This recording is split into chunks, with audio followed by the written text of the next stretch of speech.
Hi, my name is Avery Earwood. I'm the owner-operator of Wild Edge Woodcraft at Serenity Meadows Farm. About 2 years ago, my wife and I expanded operations from Serenity Meadows Farm and opened Wild Edge Woodcraft, a full-service wood business. We do everything from sawmilling to kiln drying and furniture.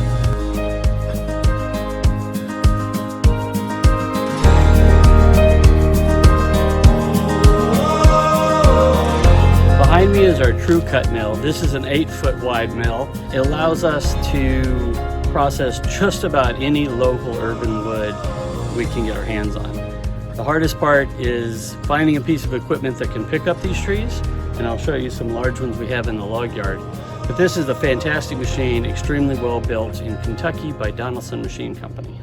These logs would normally be rejected by most sawmills because they don't fit into the standard sizes that most sawmills are equipped to handle. Once it gets over about 30 inches in diameter and under 8 feet in length, the typical commercial sawmill doesn't have an interest in it. And so these logs come to me, and we usually mill them into live edge slabs that we then turn into benches, kitchen islands, dining room tabletops, bar tops, and things of that nature.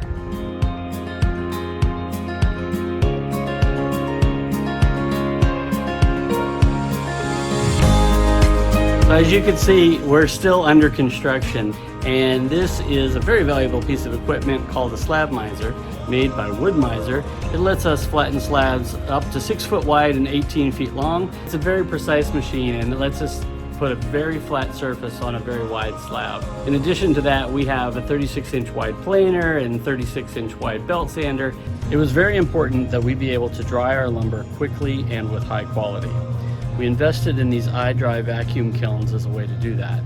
We're able to dry about 4,000 board foot in each one of these at a time, and more importantly, with having multiple kilns, we can mix and match, and we could do things like heat sterilization in one and drying in another. In some cases, blend air-dried lumber with green lumber.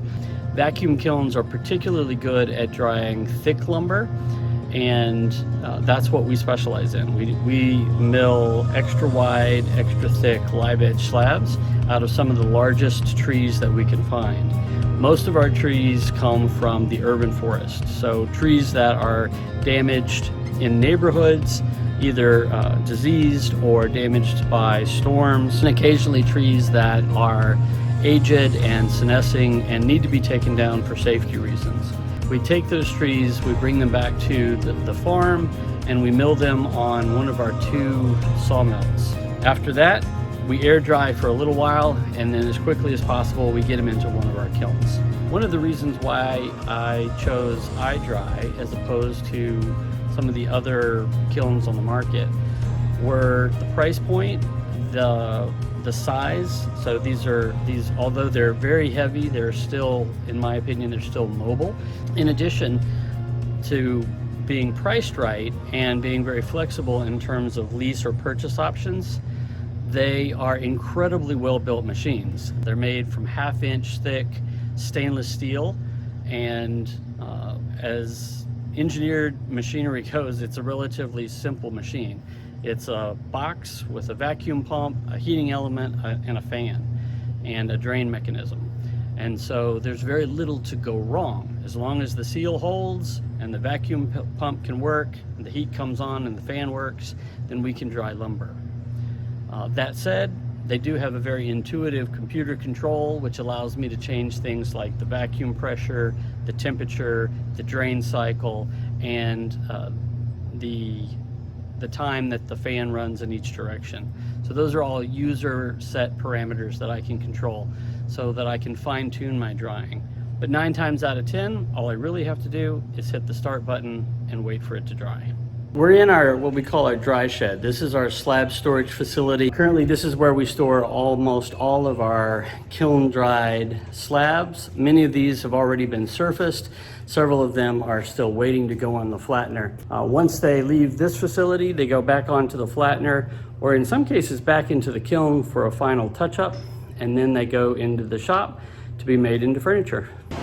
So here's a quick look around our workshop. This is where we make the furniture.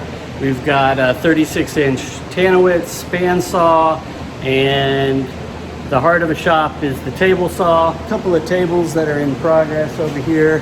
This is a sycamore slab that's going into a tea house called Dekine's Kava. Back here we have a joiner, a couple of slabs that are going into a table. And in the shop addition here, we've got a few slabs, tables and benches. Up here is where we do most of our river table pours. So it's a fairly large and completely flat surface that we can pour epoxy. Being a small company, I don't have a huge advertising budget, so this truck is sort of a rolling billboard for us. It's got our phone number, and we put our logo wherever we can, on t-shirts, on cups and mugs, and most importantly, word of mouth. We also spend quite a bit of time trying to be accessible and available on social media. We do have a Facebook page and an Instagram page and a website where we share video content, tips and tricks, and just updates about our business and what we've been up to lately. My son Jaden manages all of our social media presence and our website, and he does a fantastic job.